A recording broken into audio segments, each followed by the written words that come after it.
Hello, and welcome to the latest episode of Beyond the Reels, a series where we explore the journey of a slot title's creation. However, in today's episode, we have something slightly different, as we won't be looking into a slot title, but a skill game. And that skill game comes from ELA Games, and one that is inspired by an absolute arcade classic and one of my favourite machines whenever I go into an arcade. Joining me to talk more on the title is ELA Games' BDM, David Fall. Welcome, Hello. David. Hello, nice to meet you. Thank you very much for having me. No, it's an absolute pleasure. I usually start these with some boring questions of how you doing, tell us a bit about your role, tell me about the weather that you've got in Malta, which looks cloudy and gloomy, so we're not going to do that. Very nice. Instead, I'm going to ask something about you, and just to get the viewers to know who you are, and that question is, tell me something interesting about yourself, something unique, and maybe it might be a story, it might be, I don't know, something about you just as a person. Okay. I would say I'm quite a, let's say, fun or immature person, let's say. I can do all the work and have the fun. A fun little story is I play rugby here in Malta, let's say, and the team is quite a lot of foreigners or overseas folk. And, so we all play games and mess around with each other, always sort of communicated. I thought it'd be funny to do a Fortnite dance, if you know what Fortnite is. I know what Fortnite is, yeah. Yep, perfect. And this resulted in me breaking my ankle and tearing 4 of my ligaments from doing the little L dance like this. And this comprised of 2 surgeries and I don't know, about 9 months of not being able to walk correctly and having pain. So the moral of the story is try not to do Fortnite dances at a rugby session. So there's a little bit of fun, interesting, I think, about me. I was going to say, was it worth it? No, absolutely not. No, it's really, really not worth it. Really, really not worth it. Does it make you hate Fortnite now? Well, I still play a little bit with some of my co-workers, but okay. Not the big zero build or normal? Zero build always. Always zero build. Never Zero build. Fair play. Perfect. You know what? We'll just talk about Fortnite. We'll forget Kirk. Hey, we'll forget the skill-based game. Screw the games. Let's go straight for Fortnite. Perfect. We can't screw the games because ELA Games. No, of course they not. want the game. They want the game. And Exactly. so do we. So, can you explain kind of the core concept of Cash Crab, which is the game that we're going to look at today, and how it brings kind of a real-world claw machine experience into kind of an online format? Yeah, of course. So I'll give let's say the normal speech about how it was. So basically, essentially what happened was we bought an old warehouse to change offices and do all that sort of mumbo jumbo.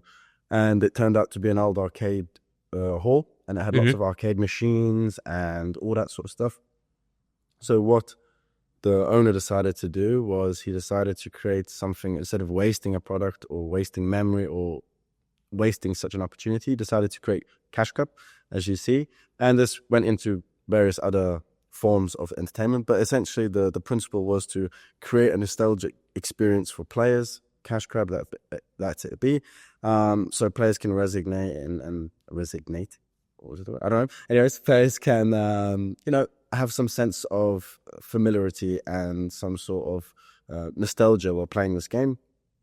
It took about 2 years to develop. It seems like a simple process just to get the little camera and joystick and stuff like this, but it was a very complicated process for turning it into an online-based game. And anyways, after trial and error, we have done it. We have a lot of machines. I would say probably about 70 of these machines, and we plan to have more and more. And on turn, we plan on having many more variants of the game, let's say. Yeah. I mean, the core game itself is actually quite simplistic in its nature. And I suppose that's actually quite good for players out there. Certainly when you get new players, you're getting new players, and the retaining the players as well is that simplicity of a game is the allure to it. And essentially, it is a arcade claw machine. You can, I think you've got, 25 seconds to 25 seconds. Yeah. 25 seconds. You move forwards, backwards, left, and right. Yeah. Once you've hovered over where you think you need to go, just press the button and go down and try and win the prize. It's that simple. It really is. They didn't want to create something that was overly complicated because, then that starts to confuse the player, or then you lose interest and stuff like that. So it's just about being simple. Simple is the best, right, in this case. So for us, that's what our little go-to was. Certainly in the kind of this new modern era of gamer, everyone goes on about instant gratification, and Yep. this is as close to instant gratification as you can get with a skill-based game. Yes. Like I said, It's pretty much like instant, yeah. perfect. But what you have is kind of different game variations available in Yep. Cash Grab. You have your fancy faces, your soccer machine, and your Yep. three-pointer. Yep. Within these games, there's different multipliers. Well, how do they differ per game? Right, so in Fancy Faces, it's just fancy faces, right? Different colored faces. And they have multipliers for different color balls, right? So I think it's 1.5 to 1.8 to 3 to 5, which is the slight type of volatility. Then in soccer, the ball is just giving you a fixed 1.5 multiplier. So there's no different variations. It's just simple 1.5. And then the 3-pointer is based off of continuous wins, right? So if the first one's a 1.5, then the second is 2, the third will then be a 10 for the final win, and then it will reset back down. So it's based off this little progressive ladder, let's say, and then going back down and then going back up. Perfect. If you had to pick one of those three to play, what would be your preference? I like Fancy Faces, to be honest with you. I think that's the best. I mean, in my opinion, I'm not a big. I mean, soccer is fine, but I'm more of a let's say the riskier one. So I try to go for the higher the prize. But I'm not a big fan of basketball either, you know. So I think from a pure cosmetic view, Fancy Faces is the nicer little one. Soccer machine, I like. I'm never going to call it soccer again. Football, sorry. Football. This is what I said, mate. This is what I said. But they changed it to soccer. But yeah, it's still a nice look. It's a very nice, alluring machine. But yeah, Fancy Faces for me, I think. I like the emojis and all this sort of stuff. Yeah. And something the game also has involved or incorporated in it is the piggy bank feature. Yes. How does this allow kind of players to collect cashback from losing rounds? And how does the Hall of Fame leaderboard that is incorporated within this, how does that ranking affect the kind of cashback feature and piggyback feature? So what happens is, the piggy bank is just giving you a rake back for the losses. So every time you're losing, you're getting a little a rake back or collecting the piggy bank breaks, you collect it and then you're able to. So it's just rewarding for the player. So it's not a complete sense of loss, let's say. So there is some sort of, let's say, engagement or willingness to continue to play. You know, it's not always going to just screw you and screw you and screw you. You are getting some reward back from participating. So that also then depends on the Hall of Fame leaderboard. And so the more you play, the higher the leaderboard. So the higher you are, you're going to get a much higher rake back because you're simply playing it a lot more. Generally, right? So that you're creating a more like ELO, like exactly like Fortnite, right? Or any other competitive game there is. So the higher your position, the higher rank, you're going to get better rewards and stuff like this. So this is creating this sort of competitive / player experience where players can battle others to get this leaderboard position, and in turn win more. Yeah, and better prices generally. Kind of on those leaderboards as well. You know, like you said, you have the tournaments. Players accumulate the points. Tell us about the end of the period. How does kind of like that ranking system work? You know, certain prizes, special boosts, and stuff like that. So basically, what happens is it's set for a period of time. So let's just say, in this hypothetical, 30 days, 10 days, 10 months, whatever it might be, that it can be customized. Then at the end of this period, it's just reset back down to the next one. So let's say exactly like these games like Call of Duty and Fortnite or others, right? You're having these seasons, right? These battle passes or stuff like this. So essentially, it's the same sort of system, right? So we'll set a period of time. And then at the end of the period of time, it will reset back to season 2, season 3, or season 4, right? Or just whatever we want to create it. And then the players are rewarded and credited with their winnings or their points or their prizes. And then simply it restarts again. And then players can battle each other to the max prize and stuff like that again. Perfect. And we already mentioned kind of boosters and cash multiplier features.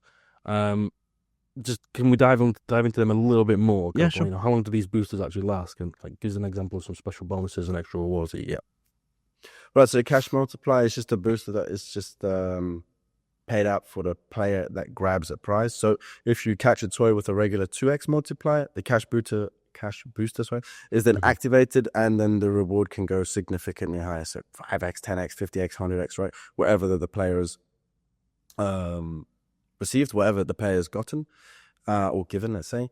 And they're very time limited. They're not very long framed, let's say. They're very short duration and set for a number of rounds to keep it more, let's say, easier for the players to get and a bit more competitive, right? So if it's over a longer period of time and you have, for example, 10 and it's over 10 hours, it's 1 hour, right? But if you have it over 1 hour and 10 prizes, it's what, 1.2x or whatever it is per 10 minutes or whatever it might be that you work out. So it's a bit more like, let's say happy hour. It's basically essentially a little happy hour for the players.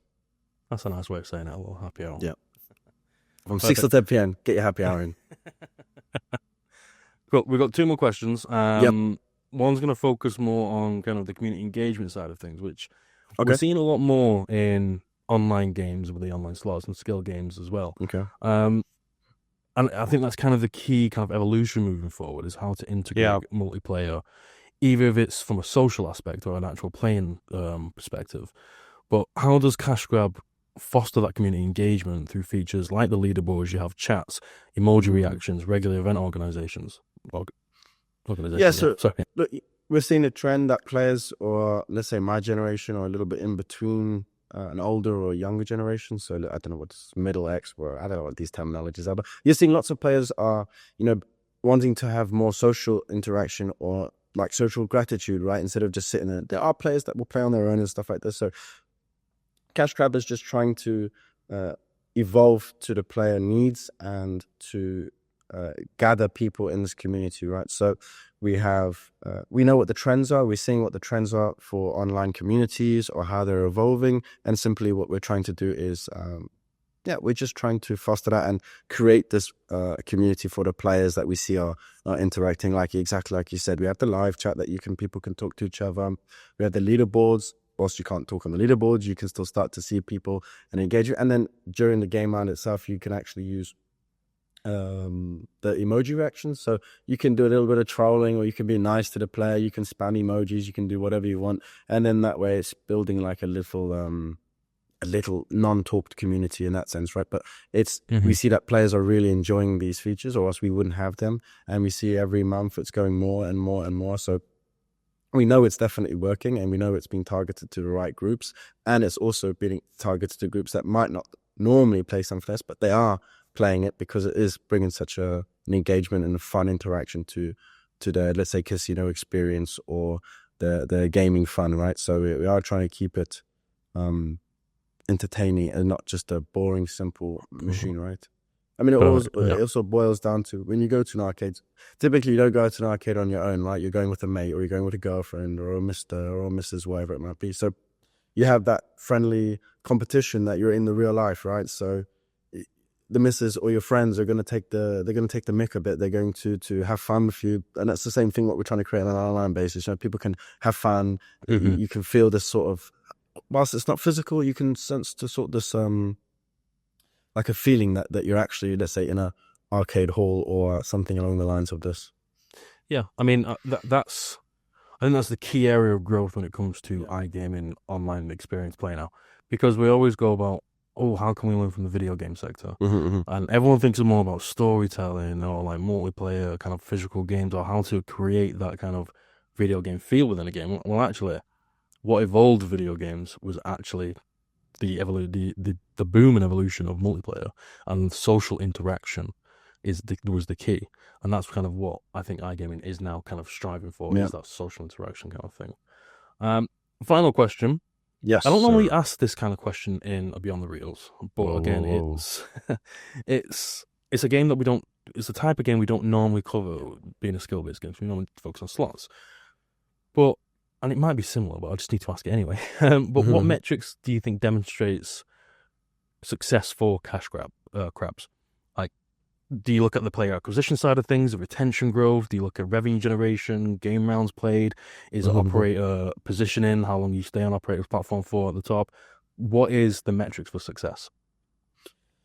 Look, so it can also be boiled down to the same as a slot and stuff like this. Look, at the end of the day, it's how we see the machine is being used. So a big percentage of the metrics that's for growth or to turnover and stuff. It's mainly just to check how long the players are playing on the product, because if it's a good product, they stay for a long time, right? So we track how long players are staying on the game, or switching or changing, or they're coming back and leaving. So we have a lot of data to suggest them how the players are interacting at certain times as well. So at the end of the day, data is the king. So we know what times are popular, how they're enjoying it. So when we know how it is, we can then start to like organize it better for the players. But it's the normal things: how many active players we have, how much turnover is going on to the game, the GGR, or the revenue, let's say, on it, and of course the margin, right? So the margin is also very impressive with these machines, because the operational costs for the machine are quite lower than a typical online, let's say like a blackjack table. The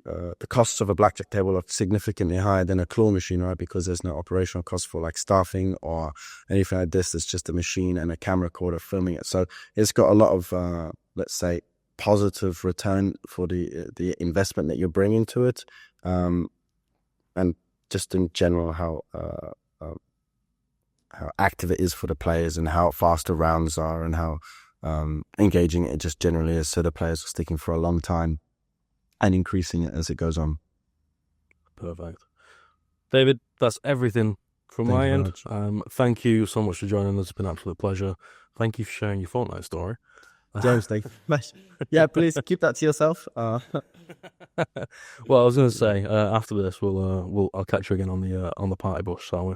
We'll drop into Fortnite. We'll drop into Tilted Towers. How's about that for a little fun? Perfect. David, thank you so much for joining us. Thank you very much, mate. I appreciate it, and have a good day. You too. Thank you, mate.